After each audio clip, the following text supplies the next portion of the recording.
Welcome to Wildlife Outdoors with your host, Russell and Jose. If you have a passion for conservation of the outdoors, or you're enjoying a calming hike in the mountains, an exhilarating kayak trip on the river, feeling a fish on the end of your line, cooking on an open flame in a primitive campsite, or stalking big game, just waiting for the perfect shot, you're in the right place. So put on your boots and polarized sunglasses and come along for the ride. Alrighty, y'all. Well, welcome back to Wildlife Outdoors. This is going to be episode 8, and we have a special guest with us today. We have a mutual friend of mine and Jose's. His name is Marco. You want to say hello, Marco? Hey, everybody. So he's going to join us today. The original plan was Jose wasn't going to be able to make it this week, so we reached out to Marco and see if he could fill in, and then Jose was actually able to make it. So now you got all three of us. Lucky y'all. Surprise, surprise.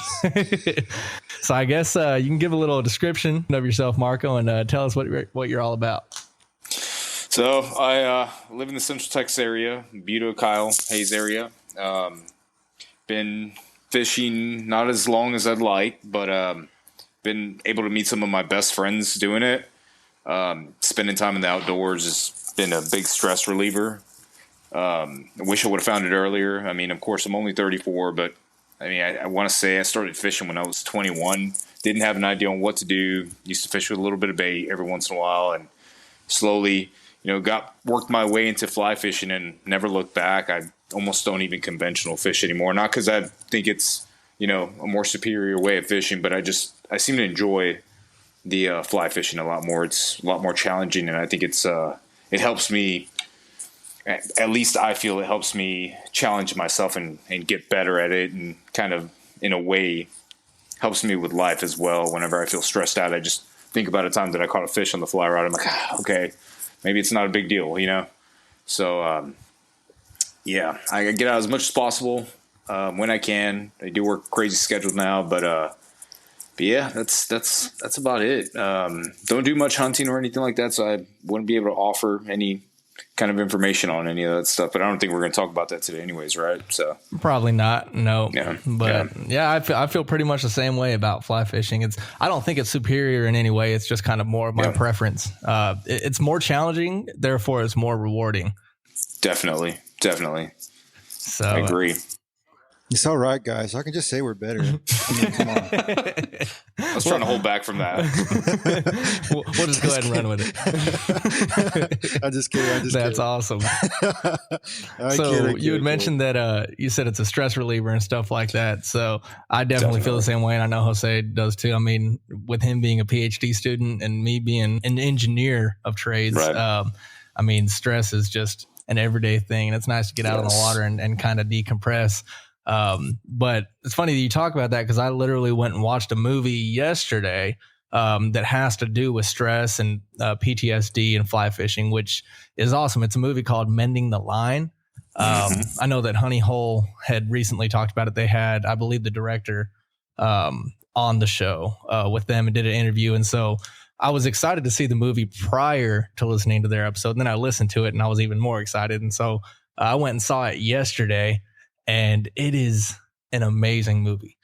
I mean, my girlfriend went with me. She doesn't care for fishing at all, and she loved it. I mean, the storyline of it is really good. It's really well put together movie. But basically, it is a Afghanistan veteran that goes to the VA for psychological help, and they recommend him to try fly fishing. The doctor does. And she used to work with this other veteran who's a little bit older. And there's a lot of, it goes over some of the back storylines of the characters. I'm not going to get into that, but basically he finds a way to cope with his PTSD. And then also he ends up not being able to go back to active duty like he thought he was going to be able to. And fly fishing was able to help him, get over the depression of that. And I mean, it's just a really well put together movie. So if y'all get a chance to see it, I definitely recommend seeing it. I'm definitely going to have to check that out. Yeah, I listened to the podcast that Honey Hole put out, and it was really interesting.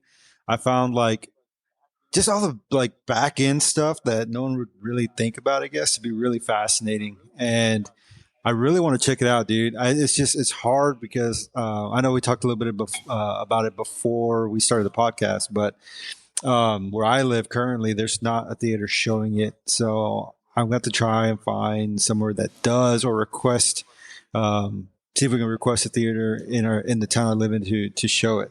And there's 2 fly fishing organizations in where I live. So I think it'd be really neat to kind of have an organization, or have a little thing put together, and maybe like have a club outing and go check it out. I think it'd be awesome, especially because Good Fly is, I think it was founded in College Station, and I believe they use, I think, I could be wrong, and I apologize if I butcher it, but I think Good Fly's mission statement rather is to use fly fishing as a way to cope with stress and anxiety and stuff like that, especially for like first responders and military, I think, if I'm not mistaken. So I think it'd be really neat to have those guys out and to go check it out. So I'll have to talk with them and see what we can put together. Yeah, dude, that would be awesome. And I'm pretty sure if y'all can get enough people petitioned, I know that I believe it's on the Facebook webpage of the Mending the Line movie that they actually have a place to request. So if anybody out there, any of the listeners want to see the movie, but it's not being shown near them, I believe if you go to the Facebook page for Mending the Line, they have instructions on how to request it to be showed at a local theater. So that's something that you could do if you can get a few people to fill it out. You know, maybe you can have a local theater actually air it, which is pretty cool, because I mean it's a great movie. I wouldn't say it's a lower budget, but it's a privately funded movie. So It's not like a large budget movie with all these hotshot actors. There are some really good actors in it, some well-known actors at that. But it's just really well put together. And then if you listen to the Honey Hole podcast where they talk about it, like Jose was saying, all the stuff on the back end of it and how they cared for the fish and how they got certain shots and who they reached out to for certain footages and stuff like that. It's a great listen. You should go check out that podcast too, but it's just, dude, for sure. It's interesting to think about all of that stuff. I will say this, I know you mentioned that it was privately funded. Am I saying that correctly? For the movie? Yes. Some of my favorite movies I found, didn't even go to theater. Some of the movies I've talked to Jose about in the past, I currently own them, and it's like I show them to people and they're like, when did this come out? Right. So, I mean, hey, it doesn't have to have a big budget to be great, so I'm really looking forward. I think, I could be wrong, but I don't know if Amazon or one of those streaming services is offering maybe a rental, or I might have to buy it. I'm not sure, but hey, the way I look at it is if you can't make it to the theater and you have a streaming service, it probably costs you the same amount as a movie ticket anyways. So that's true. Right. Watch it in the comfort of your home, some pajamas. Honestly, I haven't been to a movie theater in probably over a decade just for that fact. I mean, I would just much rather watch it at home, and I could, be in my pajamas and have a cold drink and put my hand in my pants if I want to, you know what I mean? Oh yeah. But and the funny thing is, as long as I've known Russell, he's never really been much into movies. There are times where we'd watch a movie at my place and he'd crash or whatever. And so I guess for him to sing high praise of this, it's got to be pretty good, I think. Yeah.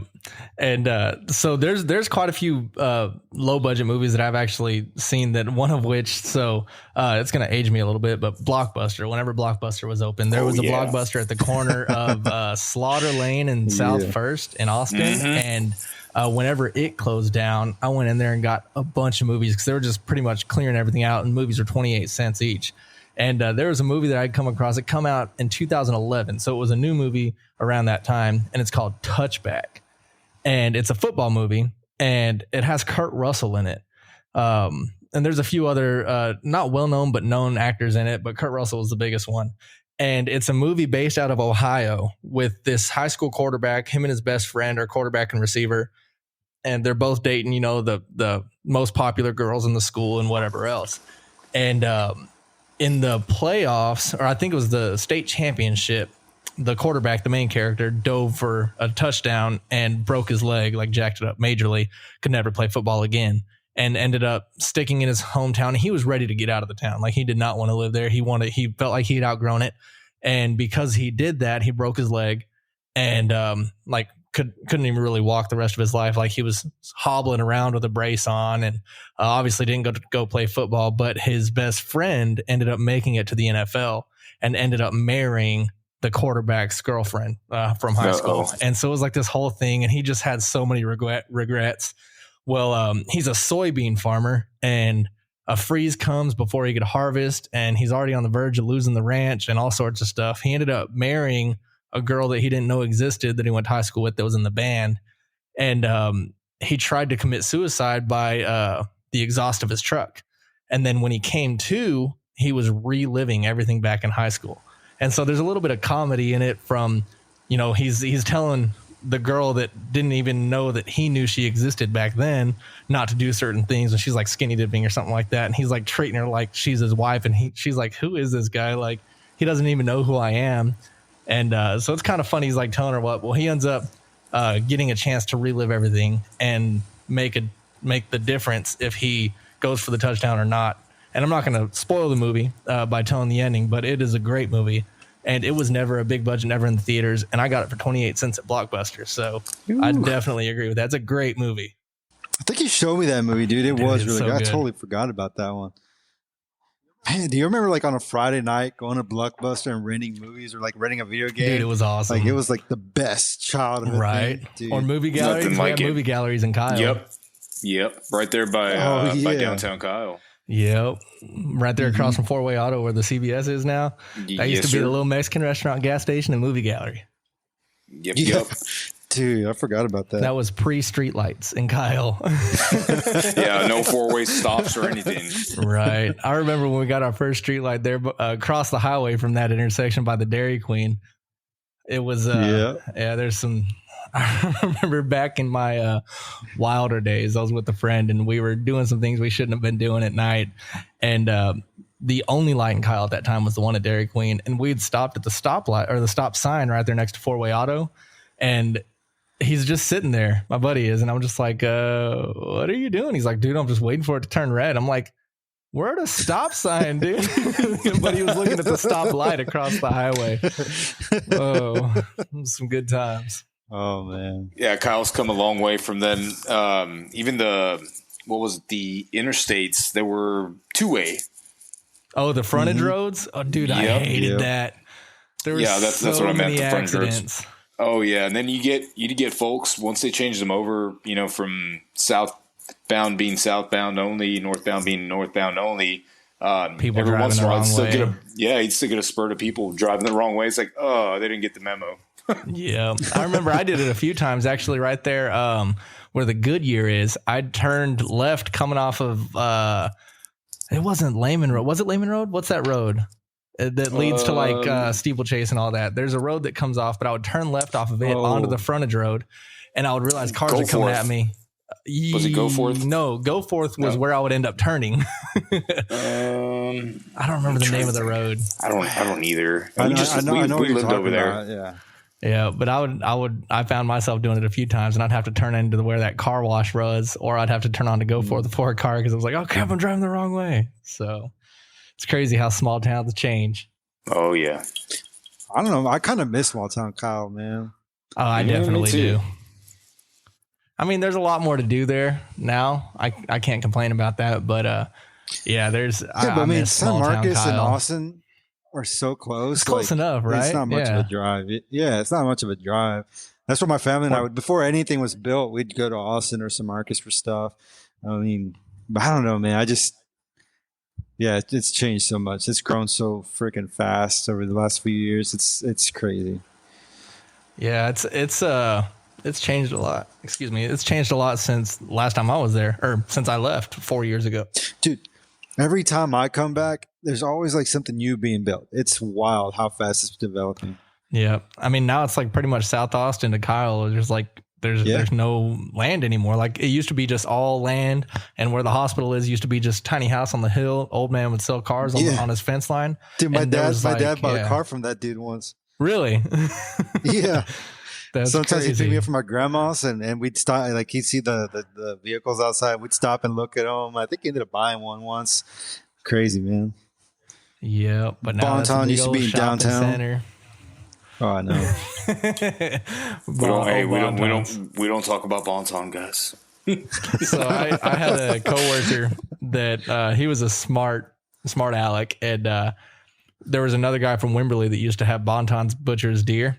And when it caught fire, he had called him. He said, "Hey man, I just got a call from Bonton's. I think they had the wrong number, but they told me to tell you that your deer was ready and they cooked it for you." I was like, "Oh man, that's just messed up because it got fire." Damn. It was funny, but I was like, "Man, that's not nice. Can't be joking about people's misfortune like that." Well, I guess you didn't know this, Russell, but I was actually working part time at a Bonton there for a couple of months. Oh, really? I didn't know that. I got big into wanting to learn how to butcher and whatnot, and I went there, worked for them, and I didn't really go out of there on the best terms, but yeah. You're not the one that set the fire, were you? No. I'm talking about actually last year at the new location. Oh, okay. Yeah, just making sure, man. No. New location's over off Highway 21, isn't it? Yes, yeah, it is. Yeah. They're great folks, man. I got nothing bad to say about anybody there. They're all good folks there, and they do what they do and they do it well, and they've got a procedure for everything. So I have no ill words for them. They're great folks, man. Have y'all ever watched that show, The Butcher? No. So it's kind of like a Forged in Fire style type of show, like it's a competition, nice. And they have to butcher like these strangest things. But there's a guy that lives about 10 minutes from me that was on that show, and if I'm not mistaken, I think he won it. Oh, wow. Really? Yeah, it's called, I want to say his business is called Griffiths. Okay. And I just designed a project. We're building fiber to the home out in that area, and I come across his place while I was out there doing the walkout, and I was like, where have I seen this before? And I'd seen him on the show. I was like, that's crazy. But if I'm not mistaken, I think he was one of the winners. I was like, it's pretty cool. It's a pretty interesting show. I mean, I'm not, big into butchery or anything like that, but it's interesting to see like how scientific it gets, like how the cuts are made and how you have to do them. And with like animals, like I think they had like butcher pythons and stuff like that. And there's specific ways to do it. So it's crazy, but it's a pretty good watch. Do you remember the time that we ate rattlesnake? Yeah, dude. I've actually done that recently. Was it you that brought it? Was it you that brought it over? Yes. It was, if I'm not mistaken, it was that 6.5 foot rattlesnake that I got from Dalen's. I think that, that sounds about right. Dude, it was the one that I kept in the bed of my truck and we scared your mom with it? I think so. Yeah. My poor mom. Oh, man. That was around the same time that I almost killed us with the wasp flying in my glasses, right? After we went dove hunting. Oh yeah, maybe we should say that story for dove season. We should. But yeah, dude, that snake was interesting, dude. Maybe it was just the way that it was cooked, but I was not a fan of it. Really? To be quite honest. Yeah, dude, it's just the texture. I don't know, man.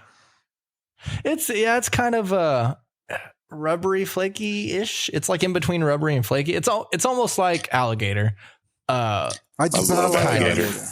Oh, hell yeah. I love it. Awesome. It's similar to that. But I cooked some up a couple weeks ago, actually. And Ruth's cousins tried it, and Ruth tried it, and she liked it. And one of her cousins was like, dude, I think this is my favorite kind of meat now. He's like, I want to go get it again. Yeah. And so what I did, I think I cooked it the same way, but I did a different breading. So do you remember when, I guess this is probably when Adeline was a baby. And I think I had you and your brother and maybe Mateo over, and we had fish and shrimp, and I did a beer batter, but instead of using beer, I used Frank's Red Hot. I did that with the rattlesnake. Oh, dude, it was so good. That sounds good. And so it was definitely better than that other time I made it for you. But yeah, it's good. I love eating snake. Now, python jerky, on the other hand, is I don't recommend that. You tried python jerky? Yeah, dude. So what is it called? Tex Best Smokehouse or something like that. There's one in Paris, Texas, but there are gas stations and meat stores around Texas, and they have all sorts of different jerkies. They got bison and elk and typical beef jerky with all these different flavors, and python and alligator jerky and all sorts of stuff. And I got the python jerky, and it wasn't good. I didn't like the taste. I didn't like there was nothing about it that I liked. Interesting. Yeah, I don't know about that. That sounds a little iffy. It's just not a meat that needs to be dehydrated. I don't know how to explain it. I feel like an animal like that, it's all muscle, right? Yeah. One of the things I feel, in my personal opinion, when I have something like that that's not very fatty, a lot of muscle, you want to break down the protein before cooking. I feel like you almost have to marinate it in something acidic to help break it down and make it tender. The way that I did this last one is I marinated in a little bit of lemon juice and buttermilk with the snake, and it was so good. And so it was a little bit better texture than the time I made it for you, Jose. Tasted better because the breading was so much better. So, but yeah, I soaked it. I think if I'm not mistaken, I soaked it overnight in buttermilk and lemon juice, and I mean it was really good. Interesting. Have either of you fellows tried iguana? I have. No, I've heard great things though. It's so good. I've heard good things. I ate it last year for my birthday. Remember, really? I went down to Venice. Yeah, I went to Venice with Hal and Brian from episode 2, and we ate Oscars and iguana. And people were giving us the weirdest looks because we were staying at these little Airbnbs close to the marina, and we're just using the little grill out front. And so we had iguana and we had Oscars and we had all sorts of weird looking things cooking. So we had the iguana tails and iguana legs, and people were like, "What the hell are they eating?" But I have to ask about Oscars because Oscars, don't get me wrong, are they the little black fish with the big eyeballs? They're like goldfish, or am I thinking of something else? You're probably thinking of something else. An Oscar is similar to a cichlid. I think it actually might be a kind of South American cichlid. Okay. They're black or white. The white ones are kind of albino with orange markings. The black ones also have orange markings. Gotcha. And they get a little bit bigger than like the palm or like the size of your hand with your fingers open. Oh, wow. And my buddy Brian had caught them in South Florida, if I'm not mistaken. And so he harvested those, and we came up and we grilled them, and we just cooked them whole. We cooked them like a brim. So we just slit the sides of them and cooked them just like that. And it was really good. Nice. Dude, so speaking of Florida, I suppose this would be a good segue for your Florida trip. Oh, yes, it would. That was definitely a trip. So I'll start with the bad news. My football team lost. It was a tough game. There was a lot of things that just didn't go our way. The bus got a flat on the way there, so we started the game without, I believe there were 16 players, and our coaches were on the bus, and it was just, we definitely faced adversity. The other team scored first, got the 2-point conversion, so it was 8-0. We covered up 8-8, and then with 21 seconds left in the game, they scored, and so we lost 14-8. So it was tough. But they told us after the game, they're like, y'all are the best team we've played all year. And so, I mean, it felt good to know that we were, respected by the other team. But it was definitely, we could have won it, but we just didn't. So hats off to them. They played well. I hope they do good for the rest of the playoffs, but we did lose, prior to the game on Saturday. Cause I got there Friday evening. And so Saturday I got up and wanted to go fishing. So I went behind Florida State University, Panama City, and there's some flats over there. I stopped by a little tackle shop. I want to believe it was called Howell Tackle Shop near Panama City. And he told me just go out to the flats behind the college, and people are catching reds and stuff out there. And so I tried that out, and the very first cast, I had a crab pattern on, and I had a follower. It was a little slot red. Couldn't get him to take it, and that was the only fish I saw the whole time. I mean, there was nothing out there. It was just dead. And so I was like, well, maybe he's talking about people using bait or conventional fishermen.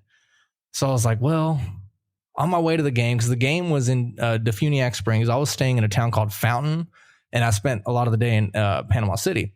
Well, there's a place between Panama City and Miramar that is a fly shop. It's called Old Florida Outfitters. Great place. There's a guy in there named Brian that gave me all sorts of tips and tricks and what stuff was working and places to go. I mean, just very friendly guy.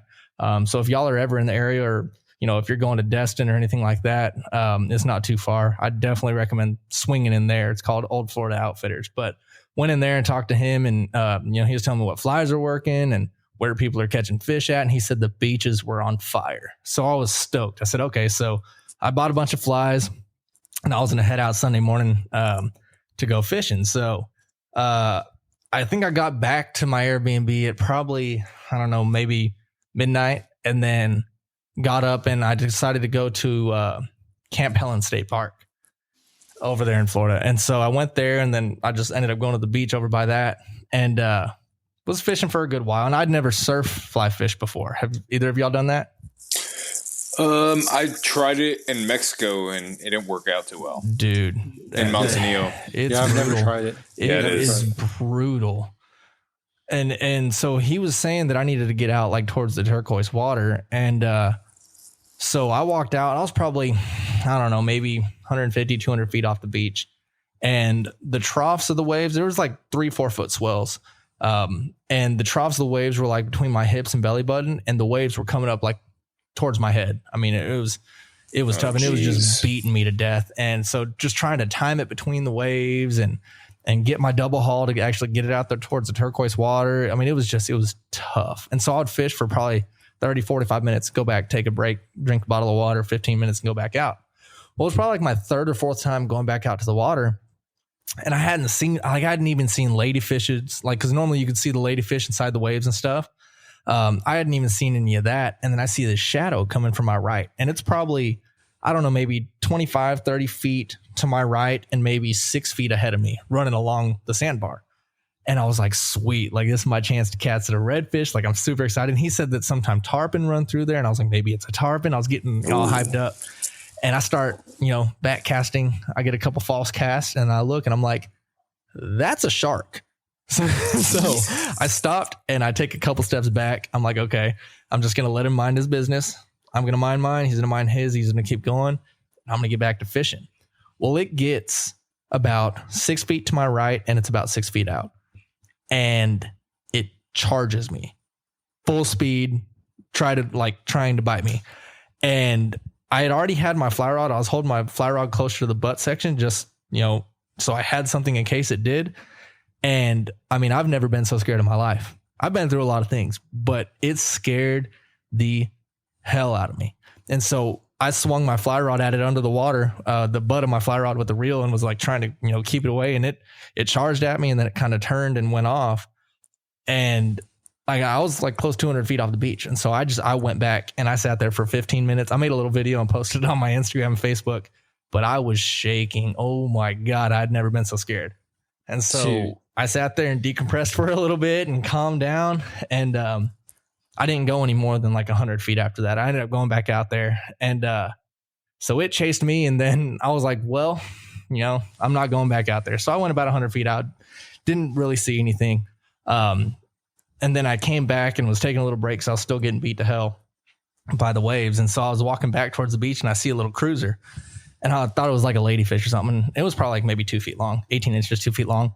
And so I'm running down the beach, casting at it, like a crazy guy chasing a roosterfish or something. And then I look at it, and it's a little tiger shark, a juvenile tiger shark. And so I'm casting. I have a little deceiver, olive colored deceiver on, and I'm trying to cast at it and trying to get it. I mean, it wanted meat. It didn't want no feathers and fur, but I cast it out, and I was like, well, I guess I got my payback. I got chased by a shark, and then I chased a shark. So now it's eating. But yeah, it was definitely an experience. Before you even brought that story up, all I could think was shark the whole time. And then you said, and I see the shadow. I'm like, it's a shark. Yeah, dude. Oh my God. And I've seen plenty of sharks. I've seen bonnet heads. I've seen black tips. I've seen tiger sharks, sand sharks, bull sharks. I've seen them, on Port Aransas and Corpus Christi, Mustang Island. Like I've seen them. I've never had a run-in with one, but I've seen them, and I respect them.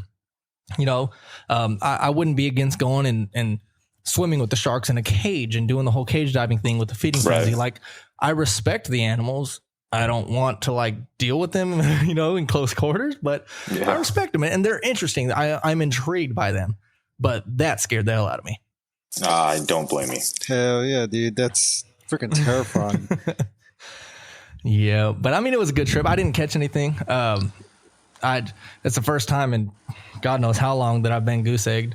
I mean, when me and Jose went to the Buffalo last year, I didn't catch anything, but in all honesty, I casted maybe 15 times the trip. It was just too windy, and I wanted to, take pictures more than anything. And I got, to document Jose's whole first experience catching a smallmouth. So that was awesome to me. But, other than that, I mean, it's been probably years since I've been skunked. Wow. That's crazy, man. That shark almost didn't get skunked though. Right. Yeah. That shark saw my skinny legs and he's like, ooh, chicken legs. Oh, dude. Get him some little chicken leggies. So speaking of chicken, there's this, did I tell you the story about Victor and the crabbing? With the gallina? Yeah, bro. Yeah. So a long time ago. Do you know the story, Marco? I don't. Dude, so a long time ago, I have this friend and his family were big into the outdoors. So they would invite me camping with them, or whenever they go to the coast, they'd invite me along. And so one summer I think we went to Port Aransas or Rockport. I can't remember. And so we went, and there was one night that we were trying to do a bit of crabbing. So they had bought this big crab net, and we bought some chicken quarters from the grocery store. And so we tied them into the crab net, dropped it down on the pier, and we were catching some blue crabs. And this guy, I guess he sees us pulling up these crabs, so he comes over to us, and he's an older Caucasian fella. And we're just two little Mexican kids, whatever, catching crabs on the pier. And so he comes over to us and he's like, "Hey, what are y'all using to catch them crabs? Gallina?" And Victor's like, "No, man, we're using chicken." Did he give you all a weird look after that? Like, yeah, dude. Yeah. He's like, okay. "How the hell do you?" Yeah, he's like, "How the hell do y'all not know what gallina?" I was like, "Victor, dude, gallina is chicken." He's like, "Oh, yeah, man, we're using chicken." I was like, "Dude, get out of here, bro." That's dude, freaking awesome. Freaking Vic, man, that guy's hilarious. We have to have him on sometime. Man, he is. Have you talked to him recently?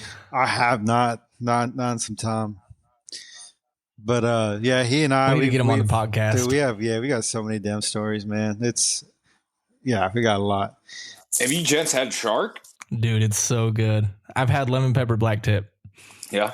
I never have, but I've heard that I think it depends on the shark, because if I'm not mistaken, I believe they can excrete like through their skin, most of them will. Yeah, excrement, stuff like that. So it can be kind of nasty depending, but I've heard like bonnet heads are pretty good. I've heard black tip are pretty good. I've personally never tried it, although I would give it a shot if the opportunity presented itself, I think. So a couple years back, I caught a spinner shark. Yeah. Which apparently they're sort of related. I could be wrong. So, apparently the black tip and spinner shark are slightly related. But I caught the shark, and I kind of knew most of them urinated through their skin. Mm-hmm. And they had a marine biologist on the ship at the time, and she explained to me. She's like, "No, you can." I caught the spinner shark. It was a 6-foot spinner shark. And man, we went out there. The waves were smashing against the boat. It was a rough trip. And on top of that, it didn't help that I was hungover. We had been drinking the night before, and it wasn't a good deal for us at all. But I catch a 6-foot shark, and they bring it on board, and I felt bad because I'm like, man, if I'm not going to eat it, why would I even kill it? But the marine biologist that was on board, she said she was a marine biologist. She explained to me that they have a urethra. Mm-hmm. Mako shark, black tip, and spinner shark are the 3 sharks that have urethra. If there's any more, I'm sorry guys that I got this wrong, but for sure those 3. So I was like, yeah, I felt better about it. Took it home. I literally got 5 Ziploc bags, the quart-sized bags of shark steaks, and there was 5 of them in each one, and they were in length about 6 to 7 inches long, about 3 inches thick each one.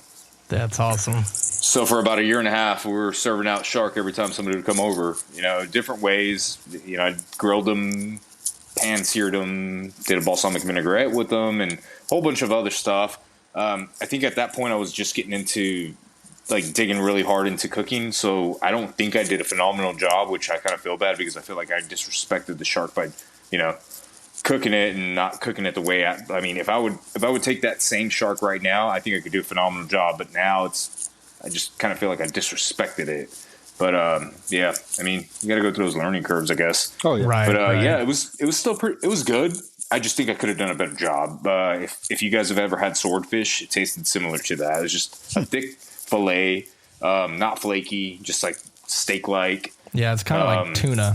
Right. Tuna. Yes. Just like that. Mild in flavor. Anything you soaked it in, of course, it would absorb it. And have that flavor with it. But yeah, it was pretty good. No complaints on it.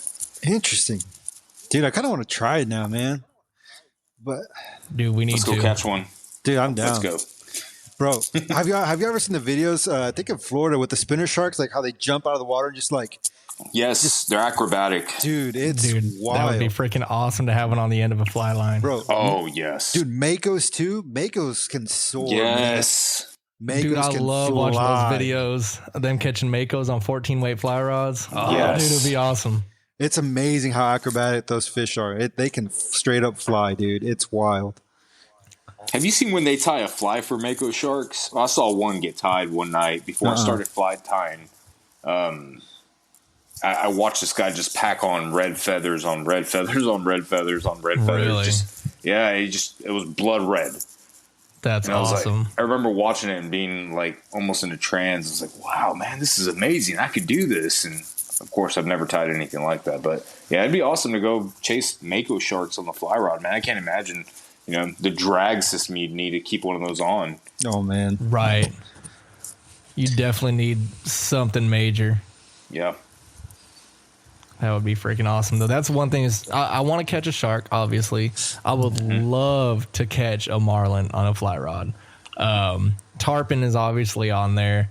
I'm not confident enough in my skills. Like I know some guides that could take me out and get me on them, but I'm not confident enough in my skills to be able to make the cast, and I don't feel like spending upwards of $1,000 for someone to take me out for me to be the issue. I don't even get to hook into one. So I agree. I just need to go carp fishing more to practice my sight casting. Then I think I'll be all right. But yeah, it's I want to, but I just don't think I'm not confident enough. Carp fishing is very humbling. I'm not going to say I've been persistent at chasing them, the past couple of years. I've only been fly fishing. I did the math this morning, actually. It's been going on 3.5 years. Really? Consistently fly fishing. And, I went out with Chris Fowler one day and, we had a blast just hiking through a bunch of trails and whatnot on the Pedernales River. And it was just the view was amazing. It was hot, but man, we found a nice little pool at the end of the day and just kind of soaked up in there, for about 30 minutes. And I learned so much from him about carp. As of now, I went back to the Pedernales a couple weeks back, and I was telling Jose the story. I saw tons of carp, but for some reason, none of them were eating. A lot of the times they'll go face down, into the dirt, and that's really when I've been told to cast at them. And I finally, after all day of chasing these guys around, I'm seeing them in packs. I see this one darker shade one, and I tell my buddy Blaze from Wisconsin, I'm like, hey, that one just went face down. That's the one. And I throw a carpet bomb at it, land it right in front of its nose. It was a perfect cast, perfect situation for that thing to eat. I see him eat, and I get excited, and I set into him like I would do a redfish because that's the main thing I've been fishing for as of lately. From last year to now, and I get 2 seconds with him on it. It takes off, and I'm sitting there with my glass rod just bent over and excited, and heartbreak sets in, and I just rip that hook right out of him, and I'm like, what the hell? Sitting there cursing up a storm. People were walking around in the state park looking at me like, what's wrong with this guy? And it was sad, man, but it's still the experience. I wouldn't trade it for anything. I failed, but I'll get back out there and try it again. It's no big deal. But yes, they're very spooky fish, and apparently from what I've been told is they emit some kind of chemical into the water when they spook, and it scares the rest of it. It's almost like a warning for the rest of the fish. I don't know how true that is, but that's just what I've heard. Oh, it makes sense. I don't know if it's true or not, but that definitely makes sense because there's been numerous times that right outside where I live, they come in here in hordes, and I'll spook one, and then next thing you know, you start seeing dust clouds going across the lake. And it's like, yep, they all gone. Dude, smart fish. They are very smart. And man, I have been on a carp kick, even though I've hooked a few. They've whooped me every time. I managed to catch a koi fish before I caught a carp, which is weird, still weird to me, but beautiful fish, by the way. Dude, that was a crazy catch, man. I was freaking out. I think Russell, he saw me shaking and stuff, dude. I was so scared I was going to lose that fish. But was crazy. I hooked. So during COVID, my buddy and I went fishing at a place in College Station, And I kept seeing like something come up and suck stuff off the surface. I thought it was just like some bluegill or something. So I had a Lano bug on my rod. It was a 3-weight because I was expecting just to catch like small bass and panfish or whatever. So I was very undergunned. But I threw my fly over there where I kept seeing the rises. And then I see these big rubber lips come up and like suck some bread down that someone threw out. I was like, holy crap. And then I recasted and he comes up and sucks down my Lano bug. And it took a second to register with what had happened. And I just set the hook, dude. And this thing freaking took off and it like jumped 6 feet out of the water. It was insane. I didn't even know they could do that. And I fought it for about an hour on my 3-weight TFO finesse rod. And it was pretty bad. Like I feel bad because I'm sure the fish was tired. I know I was tired. And so I finally kind of got it close to the bank, and there's this kid there, and he reaches down for the net and with the net, and the carp breaks through the rubber basket of the net, and so it breaks through. My line's going through the net, and my plan was to just pass the rod through the hole and then just continue fighting it. And I feel bad, man. This kid grabs the line. I was like, no, don't grab it. And then boom, pops. And I lose. And I lost the fish. And that kid, like I could see in his face, he felt so bad, man. I felt bad. But ever since then, dude, I was just like, I've been on this kick where I need to catch a carp. And when we did, I think the three of us, we did that float on the lower Colorado, I hooked a massive one. Mm-hmm. And I didn't stand a chance either because I forgot my bigger rod in the truck. So I only had my 3-weight again, and I hooked it by accident and got whooped. Like, didn't even have a chance. And so I'm 0 for 2 on carp right now. My goal for the summer is to catch one. We'll see. Dude, you should. Hopefully you can get on one. That lower Colorado trip was it was fun, but y'all remember at the very end when I almost died? Yeah, dude, what happened there? What happened? What happened? So, I don't know.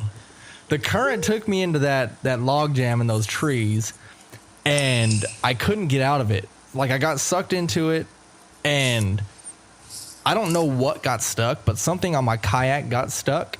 And then I had the camera on the, I had a pole on the back of my kayak, and I had a camera on it, and that broke off. It pulled the rivets out of my kayak. Camera went in the water. I reached around to grab the camera. I was still stuck, though, and so water started coming on board from behind because the current.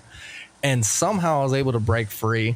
And, dude, I had grass and leaves and bugs and water and everything all on the kayak. My camera I thought it was Dunskies, but it came back to life. It just ruined the battery. The battery got all corroded, which is fine. But, yeah, dude, I don't even know what happened. I was kayaking. I was going straight. And then I started trying to cut it right because it had a little bend. And I just got sucked right into it, which, I mean, it happens. But I just don't know how I got stuck so bad. And then with the front being stuck and the water coming from behind coming on, it was just like a whole thing. Luckily, I didn't really lose anything. I just got a little cut up, and then camera got a little messed up. But yeah, it was strange, dude. But I couldn't get out, and then y'all were already past, and so there was like nobody that could help. I was like, this sucks. Man. Yeah, it's those the river systems are really gnarly, especially the San Marcos. The past few times I've been out there, when I had my Wilderness Systems kayak, I didn't have so much of a problem with it. The Diablo Amigo that I have now is a great kayak. It's wide platform and whatnot, and it's I can stand up quickly on it. But I've taken a few spills in the San Marcos. That's the only river I've taken. Well, no, never mind. I'm sorry, the Lano River as well. Yeah, I forgot about that. I just thought about it. I was like, never mind, 2 rivers. Dude, man. And for the same way, Jose, I've taken a spill in the San Marcos River. The only difference was when we did it on the Lano, it was hot, so I didn't mind getting in the water. When I did it on the San Marcos, it was 35 degrees out. I was freezing my ass off, guys. Dude, that's not. Yeah, it was cold, man. The only good thing is that the sun was out, so right when I jumped on that rock, I just sat there and dried out for about an hour while my buddy was looking for his glass rod that he lost, which I had no idea. He was above me on the river, and I'm seeing him kind of walk around. I'm like, what's this guy doing? Is he like chasing fish around? And he's doing that for an hour, and he finally calls me, and he's like, hey, I lost my fly rod. And I'm like, oh, man, I'm so sorry. I feel like kind of like a jerk because I've been sitting down here waiting for you. And he's like, no, I lost my rod. Help me look for it. So we go up there, look for about another hour. We spent 2 hours in that spot, It was about knee deep water to ankle deep in some spots. Well, he finally gives up, and it was a pretty expensive glass rod. We paddled down about 30 yards, and it's sitting on the left hand side, floating on the water. I'm like, wait, I didn't think about this. It's a fiberglass rod. It's going to float. We should have been down the river already, but whatever. Wow. Still had a good time. Yeah. Damn. Yeah, I've lost a few rods. But you taking a dive like that reminds me of the freaking Little Missouri River up here, man. God, I've been there 5 times, 3 of which I've fallen in with in the wintertime with waders and gotten water in my waders. And the first time I'd never been trout fishing before. Me and Jose were up here. Oh yeah. And we went trout fishing and we went down there and first thing we get there, I slipped and fell in the water. And got water in my waders, and it was 28 degrees outside, Jose, or something like that. Yeah. Yeah, it was really cold, and it's a cold water discharge. And so I'd fallen and gotten water in my waders, and I said, we just got here, and I got Jose here. I was like, we're not turning around and going back just because I'm cold. And so I was like, whatever. And so he, I believe, had caught 1 or 2. I hadn't caught any. And then we were walking further. Was it upstream or downstream? I think it was downstream. I think it was downstream. And we were walking up this embankment and then back down. And I had a bamboo landing net on my back, or clipped to my back of my waders. And we're walking down, and I slipped and fell. And when I slipped forward. My foot got caught in a branch and went backwards. So I was pretty much laying on top of my legs behind me, but the bamboo net had broke. And so it made this loud snap, and Jose turns around and thought I broke my legs. My leg is under me and backwards, and he heard that loud snap. Dude, it was loud. I was like, oh shit, Russell, are you okay? And dude, he was just laying there, and he was like, ah. I was freaking out, man. I thought I was got to carry him back to the truck. And then he stands up and he's fine. But his net's all jacked. I was like, oh, dude. Yeah.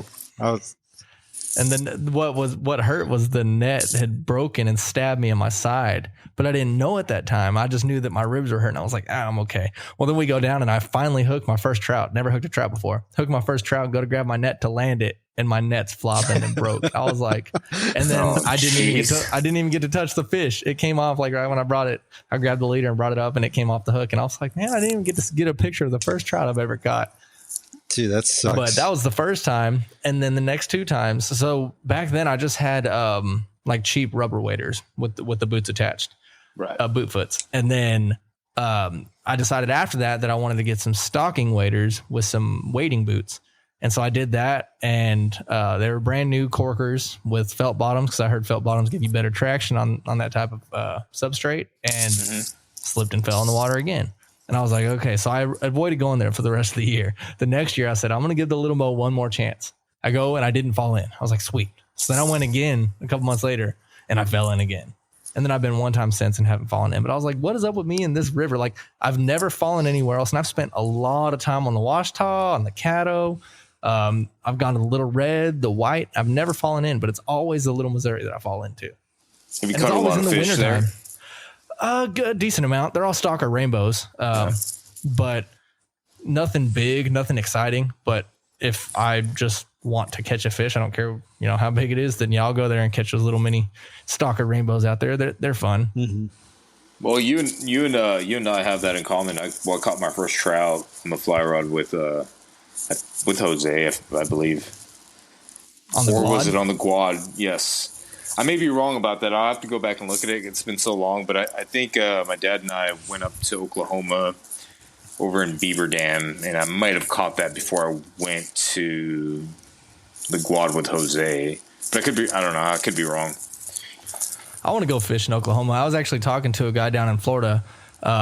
His name's Tucker, I believe, Tucker Griffin, and he's from Oklahoma. He goes to Oklahoma State, and he was out there fly fishing on the pier when I was out there, and so we got to talking about all sorts of stuff. Awesome guy. I'll put his Instagram handle in the description, and y'all can go check him out. He has some good content, but pretty cool guy, and he's from Oklahoma, and he says he does some trout fishing up there, so I want to go sometime. I know that briefly me and Jose had talked about possibly getting a cabin somewhere in Oklahoma for our buddy Matty Ice's birthday.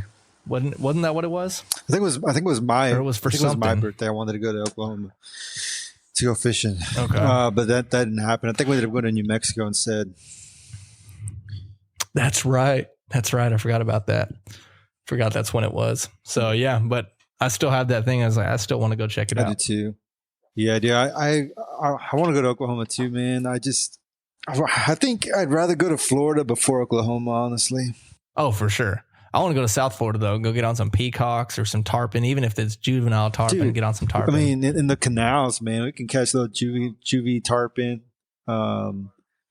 What else? Peacocks, Oscars. Little peacocks. We can catch Oscars, Mayans, Jaguars. What are the clown knife fish? Clown knife fish. Yep. Dude, those things are cool looking. Have you ever seen them? Dude, they're weird. Yeah, they're weird, but they're cool. That would be pretty sick on the fly. What else do they have? Don't they have bowfin there too? I'm sure. Snakehead? Sure. I don't know about snakehead, but bowfin I think they should have.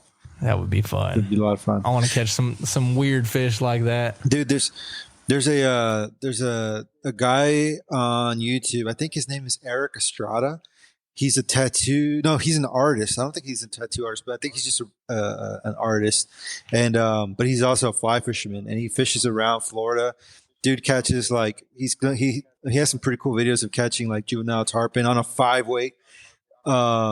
He's caught. I think he found a pond with pacu, and he caught some hooked some pacu. Really? Yeah, cooked some pacu. Nice. All kinds of peacock. He's got a pretty cool channel, man. Highly recommend it. Just check it out. But yeah, dude, Florida would be a lot of fun to check out. Let's go, dude. I'm down. We need to plan a trip for sure. We could make a road trip out of this. Unfortunately, I wasn't able to go out with Brian when I went down there. So Marco, me and Jose have this friend Brian that lives in Tallahassee. We follow each other. I think we've talked a little bit from time to time. He made a comment about my fish tacos at one point, and we kind of shared that out. It's pretty cool. He does love some food, but yeah, I was hoping to get able to meet up with him when I was there. Unfortunately, it wasn't able to happen, but he's talked about us going down there, and he has a boat taking us out and go chase some snook or some peacocks and stuff like that. And so, God, someday we need to make it happen. Let's plan it, boys. Let's do it. Let's do it. That'd be sick, man. Yeah. We can do a catch and cook with some those little what are they called? Oscars. Yep. Oscars would be a good catch and cook. I was thinking about that recently. I come across a YouTube channel the other day. It's what's it called? I think Northwest Fishing Secrets or something like that. And there's a guy that goes to a bunch of alpine lakes up there, and he's a conventional fisherman, but he does like 3 or 4 day camping trips and documents them. And he catches all sorts of different like brook trout and rainbow trout and stuff like that, browns. And but he does a lot of catch and cooks, and it's interesting to watch. And so I've been thinking about that lately. I was like, man, I'd love to go to an alpine lake and do that. That'd be really cool. I think Marco has invited me over for dinner once, and he made some fish tacos. Mm-hmm. He can make some bomb fish tacos, dude. Thank you. So we gotta. I haven't had fish tacos in forever. Dude, what I've been wanting is some ceviche, man. Man, I'm not trying to ceviche. Rain on anybody's parade, but I made Saturday? I cut some chickens up, some whole chickens, and I threw them on the smoker. Mm-hmm. And I kind of knew they were going to take a while. I didn't know how long, but I did pretty much spatchcock style, and I smoked them on low heat. And I called my wife at the time when I was picking up the food from HEB, and I'm like, hey, they have some mahi here. I want to make some ceviche. Are you cool with that? She's like, yeah, it's fine. No biggie. And I was like, it's going to be like an appetizer before we eat. No biggie. Okay. She okays it. I get about 1.25 pounds, which it's because I go over the top with it. I've got to eat a lot of it to get my fill. And I go and make it. I add my avocado. Well, no, I didn't add avocado this time. I find that avocado kind of makes it creamy, so I leave it till the end. But I did my lime juice, the mahi, and jalapenos. We did onion, tomato, and of course a couple seasonings, which is just like salt and pepper. And we're eating, and we're sitting there just waiting on the chicken. And this chicken didn't come out till almost 1 a.m. And I was like, man, I'm so glad. Yeah, I know. I was surprised by that because I'm like, what the hell's going on? Why is it taking so long? And with the chicken being spatchcocked, it breaks down that layer of having to smoke through the whole chicken, if you're laying it flat on the grill. So I was surprised, man. Not till 1 a.m. it finally hit like 169. I was like, okay, pull them off now and just let them rest for a little bit. But she was telling me, she's like, man, I'm so glad he made that ceviche, because she's like, I would have been grumpy as hell if he didn't make food. I was like, oh, well, it's just ceviche saves the day again. Dude, the last few times that Marco and I have gone down to the coast, the spots that we go to, it's been kind of tough. Like the fish can be really, really finicky. And it's not that we have a problem finding them. We can find them. It's getting them to eat that's been the problem. And in the last few times that I managed to catch one, I've always let them go. But dude, here lately, man, I've really been wanting to try and get some fish for some fresh ceviche. Man, we gotta make a run down to the coast, Marco. Let's go. I've been wanting to go so freaking bad, dude. One of the guides down there had said a while back that black drum was his favorite. For ceviche or just in general? For ceviche. So. Really? I did try black drum, and it's good, but it does have more of an oily texture to it. So if you're good with that, it's going to be good. If you don't like the oily texture, then you're probably going to stick with redfish. I've never had sheep's head, so I don't know if anybody makes ceviche with sheep's head or not, but I've never even caught one to begin with, so I can't even go down that route. But redfish is good. I've had fried sheep's head, and it's really good. But yeah, when it comes to ceviche, I've only ever had it with redfish, and it's been phenomenal. I heard sea trout ceviche is good. Never had that. It is good. Yes, sea trout. Yeah, I think. I've never had black drum in general. It's good. I've had it fried. I don't think I've had it blackened or anything like that. It's. I like it. It's not bad. Y'all ever had hardhead? No. Trust me, it's pretty good. But I'm not gonna lie. We went to Porto. I prefer gaff top, but hardhead works too. I've had gaff top. I don't mind gaff top, but I don't know. I don't know if I can get myself to eat hardhead. I caught a pretty decent sized one in Porto Connor one year on some bait. I just chunked it out, and I was fishing, on the shoreline, and just threw it out in the deep end. And this thing pulled drag on a 3,000 Shimano reel. I was like, what the heck is this? I thought I had a red. I was so excited to pull it up. And I'm like, holy hell, man, look at the size of this thing. Show my buddy and throw it out. And then like months later, I find out there's a tournament for gaff top. And I'm like, great. I mean, could have had a good size one there, because I've never seen one that big in person. So I was like, oh, man, I might have missed. I caught a monster one year. I was fishing out in Copano Bay, and I hooked one because typically I would have, my thicker rod out there. 3000 series reel out past the lights, trying to get into a big ugly or something, and then I would have my little ugly stick finesse rod that I would typically throw like little glowworms on or something and run it through the lights, or maybe a little shrimp trying to catch a speckled trout. And I was like, I'm not catching anything, so I threw a little piece of shrimp on it and threw it out right on the edge of the lights. And the line started taking off and set the hook, and I'm fighting it, and it's running across other people's lines. And I'm thinking I got a black drum or something on her, maybe even a stingray. Right. And I was this thing was fighting like hell. And I was like, what the hell is going on? And so I ended up landing, and it was a big old gaff top. And I don't remember the exact measurements, but I want to say it was like 28 inches or something like that. And the record for Copano Bay is like 29 inches. Like it was an inch shy of being a record trout or a record gaff top, and that thing was freaking massive. But I would have never guessed it was a gaff top by the way that it was fighting. But that thing was freaking huge, and I caught it on a little medium action ugly stick. Nice. That's a big gaff top. Yeah, that is, dude. It was massive. I remember whenever I was doing my undergrad in Kingsville, some buddies and I went out to where was it? I think we might have gone to Mustang Island or something like that one night, and we were fishing on the beach, and we met this guy. I don't know if he was just like a beach bum or what, but he was just chilling there. He had a fire going and everything, and he sees us fishing. He's like, "Hey, if y'all catch anything, can I have it?" I was like, "I mean, yeah, sure, I guess." And so I kept catching a bunch of hardheads, and my friend's like, "Dude, aren't you going to give that to him?" I was like, "Dude, it's a hardhead. I don't know if he'd want that." And he's like, "I don't think he cares." So I asked him, I was like, "Hey man, do you want these hardheads?" He goes, "Yeah, dude, I'll take them." So we just, whatever hardheads we got, we'd catch that were that we could keep, we'd give them to him. And this guy had, from the fire that he had going, created like a little bed of coals, and then and he would put the hard heads whole on the coals and cook them like that. I was like, huh, interesting. And I don't know how it turned out. Like I mean, I don't know. I assume I don't know if that was just like what he got by on, or if he just enjoyed hardhead, or maybe, I don't know, man. But I was not about to eat that, dude. They're not bad, man. And I'm one of those people where I'll try anything. Like, I mean, I've had Rocky Mountain oysters and I've eaten some strange things, and I'm okay to try it once. And that's kind of how I felt about a hardhead, because what had happened was it swallowed the hook and I couldn't get the hook out, and I knew the fish was going to die anyways. And I don't like killing stuff if I'm not going to harvest it. And I was like, well, I guess I'll just flay it out. And, I ended up throwing it on the grill, wrapped with some tinfoil with some lemon pepper and lemon juice. It was pretty good. I mean, it's just like a pre-seasoned catfish if you think about it. maybe under the right circumstances I would try it, but like cook like that, like whole, not even gutted or anything. Yeah, that's crazy. I would. I'm not gonna do that. But if it was like filleted and everything, then perhaps I'd give it a try. But I mean, fish are so easy to clean. I don't understand why he wouldn't just gut it.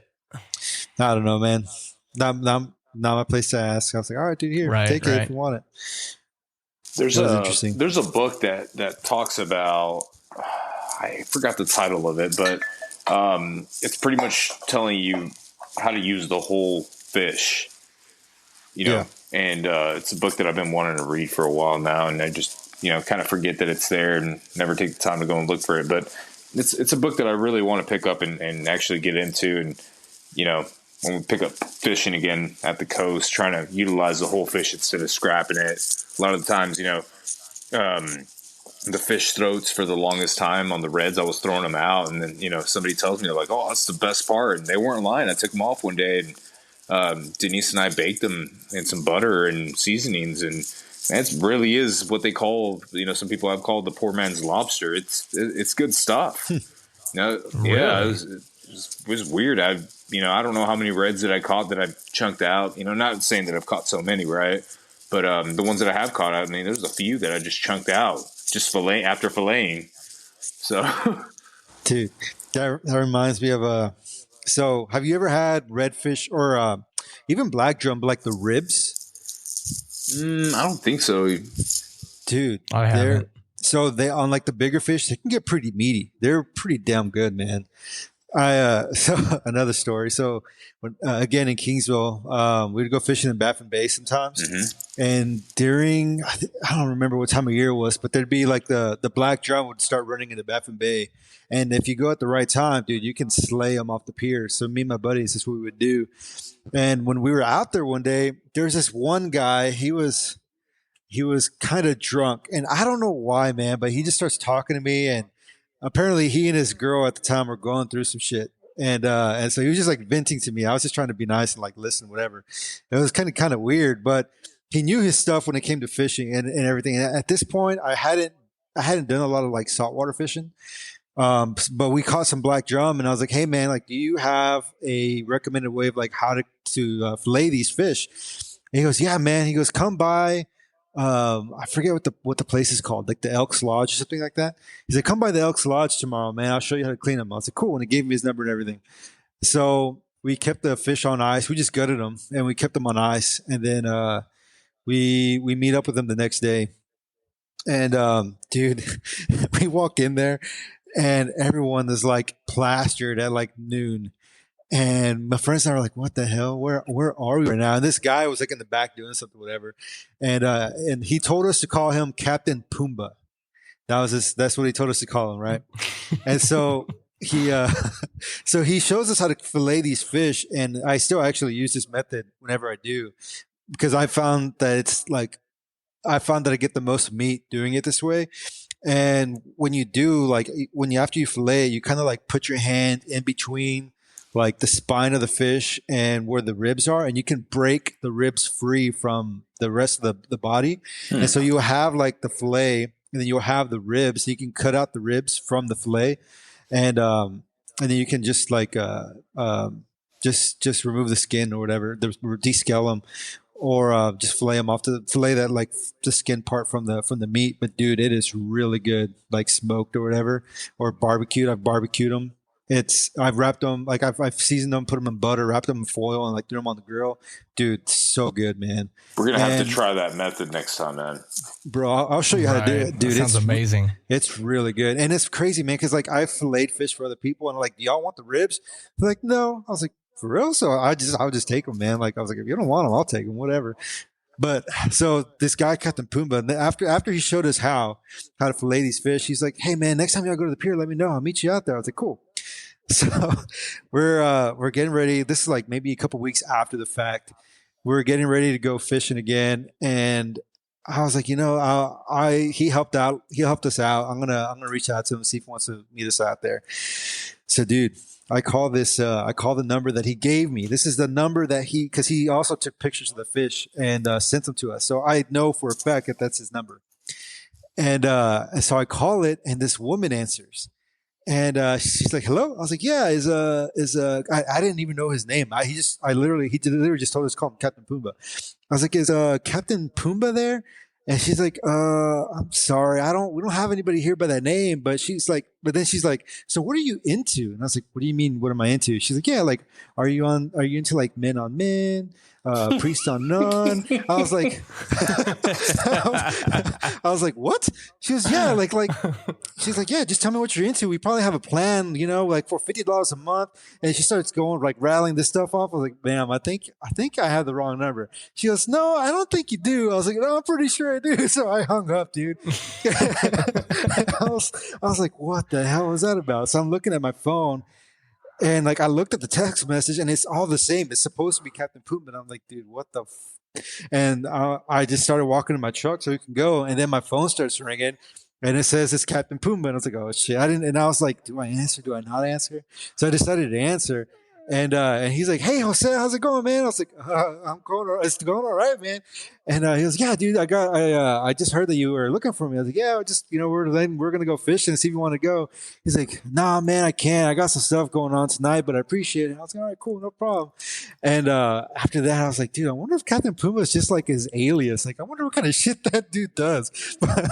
Right, dude. But I was like, I wonder what his plans were that night, bro, dude. So I was like, I'd never call that guy again. That's freaking weird, man. Dude, weird, man. Freaking weird, bro. That's hilarious, though. This I'm having a sip of that Weller 107 that you gave to me, Jose, or that we traded. Yeah, how was it? Oh, man, it gets better every time I open the bottle and have a sip out of it. It gets better, man. I'm still up above the label right now, but it's really good stuff, man. Nice. I don't think I've ever tried it. I haven't had Weller in so long. I mean, obviously, I haven't had that one, but I haven't had Weller in general. It's become really hard to find. Really? Yeah, I mean, the special reserve you can still find that, and they keep bumping up the prices like crazy because it's Weller. But 12-year 107 single barrel is one of the ones I've never seen out in the wild. There's a few other ones out there that just it's nuts. Create your own personal bourbon. I think the CYPB, other ones, but yeah, it doesn't matter. I mean, we're talking about outdoor stuff, but I figured I had to mention it. Did you see that Buffalo Trace is releasing another Weller product? Yes, I did. Dude, that's going to be another one that's going to be hard to find, if not impossible. I'd corner that right now and just find it, pick a few out, and hold on to them for like 2 years. Man, the bourbon thing is so crazy. So you and Danny got me into it. I had to step back from because I already have too many hobbies, and the hobbies I have are already expensive as it is. I didn't need another one. The bourbon thing is crazy. Don't get me wrong, I do enjoy sipping on a good bourbon, but it's a bit wild. It's a bit much for me, I think. I just learned to buy what I like, and that's it. I'm not in it to collect anything. I was just going through that spurt there where I just wanted to find the ones that I like, and I'm so happy that I was able to actually find stuff that's not as hard to find that I do enjoy, and that other people are like, oh, it's garbage. It's like that Old Forester single barrel. That's a good bottle, man. I don't care who it comes from. As of now, I've only had 2 of them, but this one I just had right now is pretty good. So. What's your favorite sipper right now? Right now, I'm not going to lie to you. One of my buddies gifted me an Eagle Rare, not a store pick, just a regular Eagle Rare on Christmas. And I opened it up a few weekends ago, and I'm not huge on Eagle Rare, but this bottle in particular is just, it's tasty, man. It really, it has, remember how Danny explained the Eagle Rare 17 had like a cherry Coke taste to it? Yeah. This one has that taste to it. So I almost feel like maybe they might have mistaken it. I mean, I doubt it, but still, it's just nice to imagine that. Maybe I'm drinking Eagle Rare 17 and I don't know it. Dude, I've had several bottles of Eagle Rare, and they've all been so different from one another. Yes. But my favorite one did have notes of cherry. And that's what this has. Yeah, I've had some that were like super oaky or like tannic or whatever. Yeah. It wasn't my favorite, but it wasn't bad by any means. But Eagle Rare is a solid bottle, especially for the price. I don't know if I've ever had Eagle Rare. I've got some here for you, Russell. Actually, did you have a bottle of Eagle Rare there at your last place in College Station, Jose? So, do you remember the time that I went up to Arkansas to visit and y'all's cat stole the flies that I tied? Or no, sorry, the materials. So yeah. I think if I'm not mistaken, I believe I brought a bottle of Eagle Rare. I think you tried it there. I see. Didn't you bring the Angel's Envy up then too? Oh, that's another good one. No, you bought me Angel's Envy for my birthday one year when you were still living in Kyle. Yeah, and I think you didn't pop it. I thought you said you didn't pop it and you brought it up because you wanted to pop it with me, if I'm not mistaken. We popped it in your house because Mateo was there. We shot it. Or he shot it, sorry. Dude, that's right. You gifted it to me. Dude, that was a long time ago. Yeah, you were still living in Kyle, bro. We were, you gifted me that bottle. And I think I was still in College Station at that time. And so, and you know, just life and things. We were never, like, none of us were really ever in the same place all at once. And then finally, for whatever reason, we were. And so I brought the bottle, and because I told you I wasn't going to pop it until we were all there to try it. Yeah. And that was our first time that we tried it. That was a good one. It was a good one. Have you tried the rye, the Angel's Envy rye? I have not. Oh, I've got one right here. Dude, that is dangerous, man. It's like it's very sweet too. It is. But it's like a dessert almost, man. It's like butterscotch and maple syrup. It is crazy. Yes, it's very good. Crazy Speaking good. of butterscotch, have either of y'all ever fat washed rum? Oh no, I can't drink rum. Dude, I love rum. No, I love rum. I mean, it depends. I have drank a few, and I can't recall which bottles, but man, I always resort back to bourbon. I always go back to the bourbon, man. It's hard for me to stray away from something I like. Dude, well, are you talking about like mixer rums or like sipper rums? Sipper rums. But I'm pretty sure they were cheap stuff too, because I was like 21 and 22, you know, and it's like I was just buying whatever I could. And I was like, oh, it's tequila rum. And believe it or not, I would buy Patron a lot because, you know, of course, rap songs made it very famous. Right. So that was the deal. You had to have Patron. You were the cool guy if you had Patron. Dude, one of my favorite bottles, a friend of mine, actually in College Station, he came over for dinner one day and he brought a bottle of Diplomatico. Oh, that stuff's so good. Dude, I think it was in the dark green bottle. Didn't you leave that one up here? Reserva Especial or something like that? Dude, that one is so good. I think I did. I think I brought it for you to try. I think I left it up there. Yeah, because I see it sitting on my little liquor cabinet right now. Dude, it's badass. It makes a really good Cuba Libre too, man. It's a really, really good rum. I enjoy that one quite a bit. Yeah, that's pretty good. I'm not big on like mixed drinks or cocktails or anything like that. But I did tell Denise the other day. I was like, which is my wife. We were talking. I was like, you know what? I'm gonna be a little bit more open about cocktails because I enjoy food so much that this stuff probably pairs off really well with food. So I just, you know, my thing is like I hate some, and it's weird for me to say this. I love sweets in general. Okay, I love ice cream. I love bourbon. I love chocolate. For some reason, when it comes to alcohol, it can't be like like anything that has like any kind of like sweet syrup in it, it makes me want to just, feel sick. So I tend to stay away from that stuff. I'd rather just stick with the bourbon and get the little bit of sweetness out of there, like a wood chocolate, like a dark chocolate. Maybe. I see. Yeah. That's really I weird. love mixed drinks, and I would say tequila is probably my favorite liquor, and then behind that would be rum, and then bourbon behind that. But I have this Addictivo tequila right now. It's I want to say it's 15-year aged in white oak casks, and it is it's so good. And then I made a fat washed rum out of an Appleton Estate 12-year. And basically what I did is I browned butter. So I melted the butter and then I cooked it until the solids fell to the bottom and browned. And then I put that in the rum bottle and let it sit in the freezer overnight. And that made all the fat rise and harden at the top. And then I poked a hole through the top of the fat. And then I strained the rum out through that, but kept the browns in it and let it sit uncooled in my pantry for about a month. And then I strained out the solids, and it's like butterscotch because it's a aged rum, and Appleton Estate's out of Jamaica, so it has that little funk to it. But with the brown butter in it, it's like this sweet, buttery, almost butterscotch flavor. It is phenomenal. Great for sipping. That sounds good. Interesting. So good. So I have a question. Russell, when are you coming down again? Man, I need to sometime soon. I mean, don't let me peer pressure you into it, but I'm curious because last time Jose and I talked, we were talking about doing that South Lano trip again, possibly shortening it up because that was that end of that trip was it was a drag. So I'm thinking maybe at the end of July, my dad's going to be camping. Where is he camping? Somewhere on the coast. And so I wanted to go see him. So coming to Central Texas, I'm not sure, but I think I will be on the coast at the end of July. Yeah, I'll make the trip, man. I mean, it's only about 3 hours away from me, so we tend to make day trips. Hell, I'll even go down for the weekend if we need to. Yeah, I think that's what I'm doing. I think I'm going to leave here probably, try to leave in the like noon on Friday and get down there and probably come up Sunday.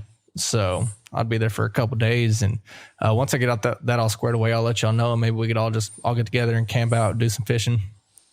Definitely. That'd be a good time. Also, I need to come back up that way again and actually fish Arkansas. I didn't get to fish Arkansas while I was up there. Yeah, dude, I could definitely take you out. There's a bunch of good places. I know Jose and I talked about maybe taking a weekend to get up there, just fish it the hell out and come back down. So right. We both need to make trips. Y'all make a trip up here. I'll make a trip down there and for sure. Go get on some fish for sure. Oh yeah, man. Yeah, I told Mark I wanted to go up to Arkansas. He's like, yeah, man, when you go, let me know. So we'll try and figure something out, dude. Yeah. For sure. Dude, I want to go get on some freaking saltwater, though. I've been itching since Venice. I just want to go back. I mean, I don't necessarily care to go back. Like, I would love to go back to Venice. I just, my pocketbook doesn't want to go back to Venice. But I just want to. And I've never caught a speckled trout on the fly rod. I've never caught a sheep's head. I've never caught a jack. Never caught like any of that. So, I mean, I'm fine just going and fishing the jetties or surf fishing and trying not to get eaten by a shark. I mean, I just think it'd be fun. Maybe we could plan. I mean, yeah, if you got any time this summer, but also just for the future, we could plan like for October when the reds start running. Hit the jetties or do a kayak trip or whatever, dude. It probably won't be like Venice, but we can find some fish. Yeah, man. I mean, Venice was fun. Don't get me wrong, but I would much rather do a DIY trip than spend that money again.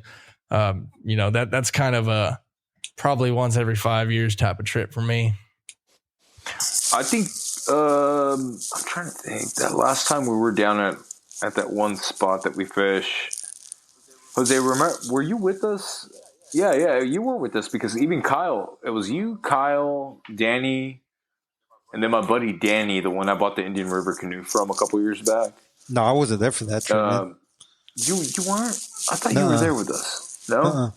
Okay, so right, we're usually where we fish. I don't want to throw out any stuff out there because I just don't know how people feel about it. But how we go across that channel and like get into that big old opening. We were hanging out there. I was anchored down, and Danny came across. Kyle was hanging out there. And I kept throwing out like a redfish crack and like slow, long strikes. And boom, I was smashing speckled trout like crazy. But my buddy Danny Gonzalez is like, what the, like, dude, how are you catching those, man? How are you so good at catching them? I'm like, yeah, I'm not even trying. Like, just literally casting out this fly and slow, long strikes. I was just bored because we were there hanging out and talking. And I was like, I might as well fish while I'm here. And just one after another, I was pulling out speckled trout. So I don't think you'll have a problem catching speckled trout where we're going, Russell. Nice. I mean, one of the hardest things I've had to deal with going to those spots is just learning to be very quiet and not setting things down too hard on the kayak to spook fish. A lot of the times, I mean, Jose had it happen. I've had it happen. I think even Danny's had it happen. We're paddling and, you're not really paying attention. You're looking forward, right? Because you're looking to where you're going. So you're paddling out, trying to get to the spot. And you look down and there's a horde of redfish. I mean, it just sometimes pods under you. And you're like, are you freaking kidding me, man? Like, what the? Like, you get this tunnel vision. It's weird. And I had to learn to be patient and kind of like slow it down a little bit and actually pay attention to what's in front of me. Because, man, I can't tell you how many good-sized reds were just in front of my kayak. And as soon as I look down and see them, I'm like, oh, no. And they just spook. And that's it. Never see them again. It's like, man. Yeah, it's heartbreaking, man. That spot that Marco's talking about, I love it and I hate it at the same time because I like it because it's a challenge, but I hate it because it's also a challenge. Like what he described, man, it is frustrating. Like because for one, it's really pressure. Like it's a pretty well known spot. Like we see people there all the time when we go, so the fish know what's up, but it's also pretty clear and in some spots pretty shallow. So those fish, they can see you. So like if you stand up too quick or if you like make too quick of a motion to cast, dude, they're gone. Or if you like drop or accidentally set your net down or your rod down too hard and they just hear that thud, they're gone. Like any little thing, they're gone. It's insane how hard it is. But it's also good practice because I mean, when you do get shots, you got to make them count. Yeah. And so you got to so your casting has to be on point. Like I think it does make you a better fisherman. I feel like I've become a little bit better of a fisherman since going just because, like Marco said, like, I mean, after you've like busted so many reds or so many fish out, like you really have to like be more methodical about what you're doing and your presentation and everything. I see. So it's a lot of fun, but it's also really frustrating because there have been times where like you make it, and also like I said, because they are finicky, you make a good shot, they don't spook, like everything lines up, but they won't eat. It's freaking nuts, dude. I've dropped flies like right in front of a fish's face, and like they'll just stare at it, and then they'll just swim away. It's like, what the hell, man? It's so frustrating, but it's a lot of fun too. That sounds challenging, but it sounds like a lot of fun. That's one thing I want to do is catch a red from a kayak. Oh man, I don't think I've had that happen yet. No, you did. The last when?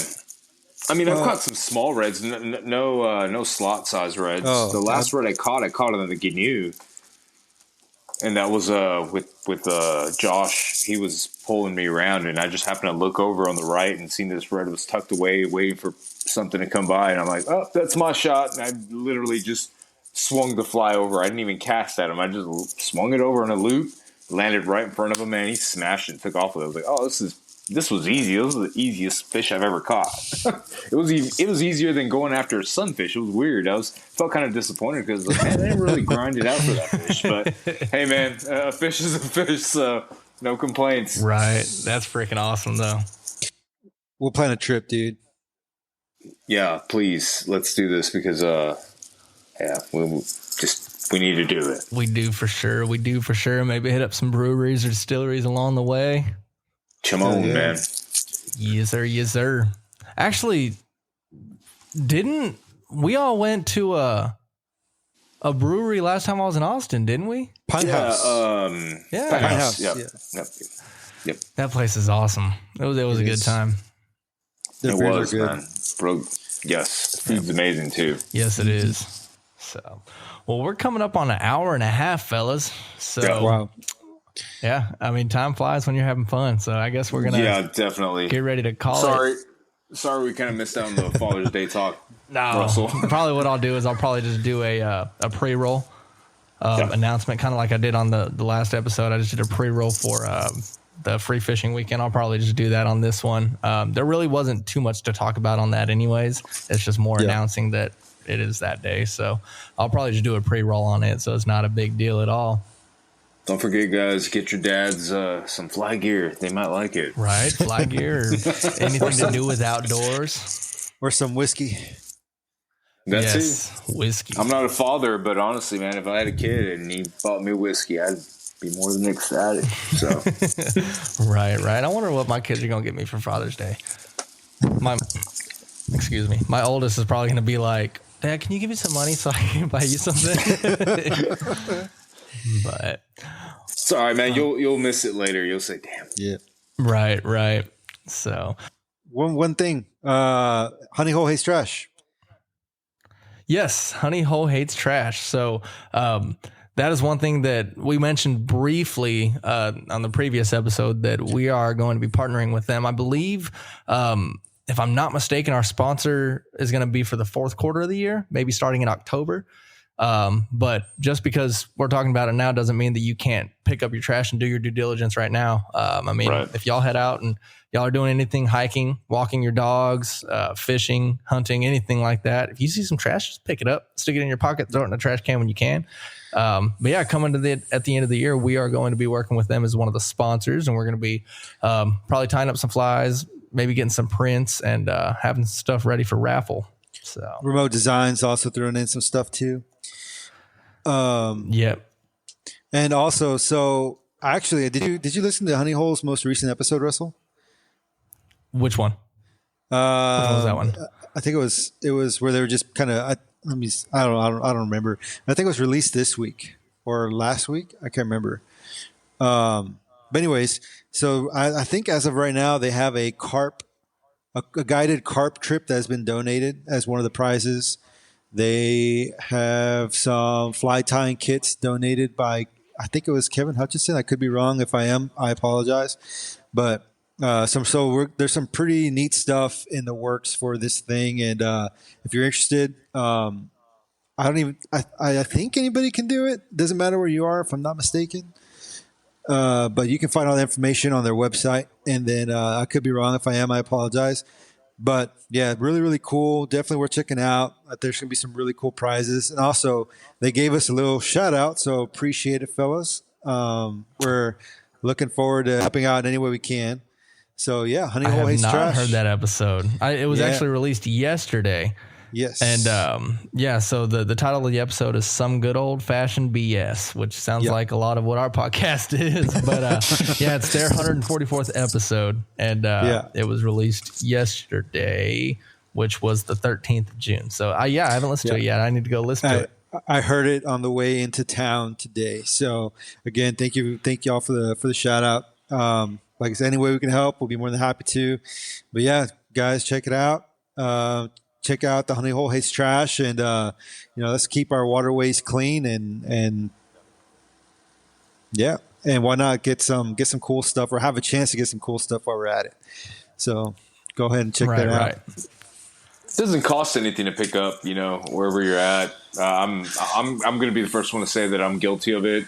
There's been times I'm floating the river and I'm like, Jesus, look what this person did, and I just go right past it. So I'm trying to be better about that, seeing it and picking it up, because if I don't do it, who will, right? Exactly. If we all think like that, I think we can really get a lot of these rivers and water systems cleaned up pretty damn well. I know I see a few of the other people on Instagram doing it, so we should definitely take up the mantle anytime we're out there. Yeah. Just do it, man. Just for your own well-being, for the fish, keep that fishery alive as long as you can, because Lord knows it's not getting any easier.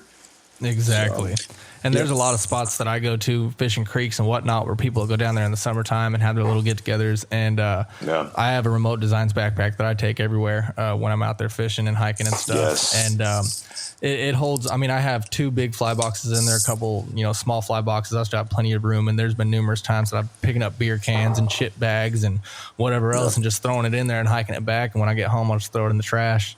There's plenty of space in that bag. So, I find myself doing it a lot. I have to add this, guys. Like, so I was at when I was at the Pedernales State Park. I'll be quick about it. I found poop bags for the canines on the trail, and at that point, I was telling one of my buddies, I'm like, I don't understand why folks do this. Why don't they just let the dog, do its duty? And if you're gonna leave it there, at least leave it there without the bag. And as I'm telling them this, I'm like, there's dung beetles out here. We look down and there's a dung beetle literally pushing a ball of feces, and I'm like, look, that's exactly that's a prime example of why I'm saying this. So, like, if you're gonna leave it out there, guys, just leave it out there. Hell, man, I don't understand the whole plastic bag and then dumping it off there. It just doesn't make any sense. So people will pick up their dog's poop and leave the bag. Yes. That is so counterintuitive. Wow. It makes no sense. I saw three of them on a quarter-mile trail. So imagine if you were to actually walk a full 5 miles around there, how many you're going to find. That's one of those things that we need to find out who does that and put them on our segment called Jack Wagon of the Week, because that's just stupid. We haven't done that in a while. It's ridiculous. This might be a good time to do it. Right? Yeah. We'll add it in right now at the end of the episode. Our Jack Wagon of the Week is people that will pick up their dog's poop in plastic bags and just leave it there. That makes no sense. Yeah. None at all. Wow. Well, there you have it, folks. So don't be a jackwagon. Lord. If you pack it, throw it away. Right. And if you're not going to pack it, or you don't have a bag, or even if you don't want to pack it with you and you have bags, I mean, eventually that feces will, make its way through the circle of life. Like Marco was saying, dung beetles. I mean, it eventually goes away. Granted, if it's a public place where a lot of people are walking and tramping around, you probably don't want to leave your dog's poop there and have somebody step in it. It's an inconvenience, right? But it's much better to just leave it and let it do its thing and let it decompose than to put it in a plastic bag and leave it there. I agree. So, well, that'll work. I guess that'll be it for this episode, guys. And, like we say every episode, we appreciate everybody that's making it to the end. Like, share, tell other people about it. We appreciate, we know word of mouth is a big thing when it comes to podcasts. So we really appreciate you guys listening, and we'll talk to y'all next time. And thank you, Marco, for joining us. Yep. Thank you all for having me on, gents. It was a pleasure, man. Appreciate it. Good talking to you, folks. Y'all have a good night. You too. This has been Wildlife Outdoors. Thanks for listening. Follow us on Facebook at Wildlife Outdoors and on Instagram at wild.life.outdoors. Let's go live life on the wild side.